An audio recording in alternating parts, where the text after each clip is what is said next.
Hi, welcome to social science പാഠശാല.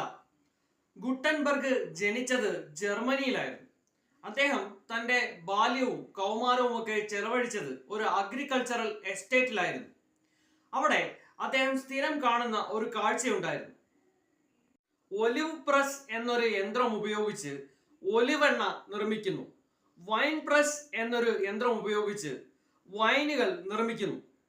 കുറച്ച് മുതിർന്നു കഴിഞ്ഞപ്പോൾ അദ്ദേഹം ഒരു ഗോൾഡ് സ്മിത്തായി മാറി.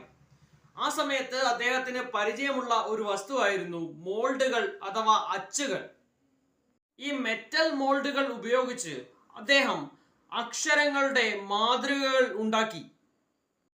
അടുത്തതായി അദ്ദേഹം ചെയ്തത് നേരത്തെ അദ്ദേഹത്തിന് പരിചയമായിരുന്ന വൈൻ പ്രസിന്റെയും ഒലിവ് പ്രസിന്റെയും മാതൃകയിൽ ഒരു യന്ത്രം നിർമ്മിക്കുകയാണ്.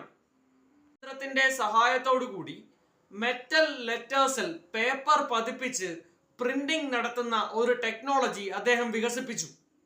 1448 കൂടി അദ്ദേഹം ഈ ടെക്നോളജി പൂർണ്ണമായും വികസിപ്പിച്ചെടുക്കുകയും ലോകത്തിലാദ്യമായി ഒരു പ്രിന്റിംഗ് പ്രസ് സ്ഥാപിക്കുകയും ചെയ്തു.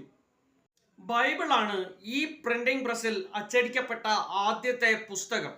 150 കോപ്പി ബൈബിളാണ് അച്ചടിക്കപ്പെട്ടത്.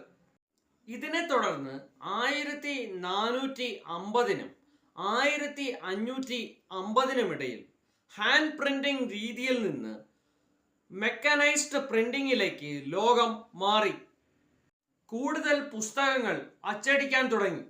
15-ാം നൂറ്റാണ്ടിന്റെ രണ്ടാം പകുതിയിൽ 20 മില്യൺ പുസ്തകങ്ങളാണ് അച്ചടിക്കപ്പെട്ടത്. 16-ാം നൂറ്റാണ്ടിൽ 200 മില്യൺ പുസ്തകങ്ങൾ ഇത്തരത്തിൽ അച്ചടിക്കപ്പെട്ടു. യൂറോപ്പിലെ കമ്പോളങ്ങൾ പുസ്തകങ്ങളെ കൊണ്ട് നിറഞ്ഞു. 1450-നും 1550-നും ഇടയിലുള്ള ഈ പ്രതിഭാസത്തെയാണ് പ്രിന്റ് റവല്യൂഷൻ എന്ന് ചരിത്രകാരന്മാർ വിളിച്ചത്.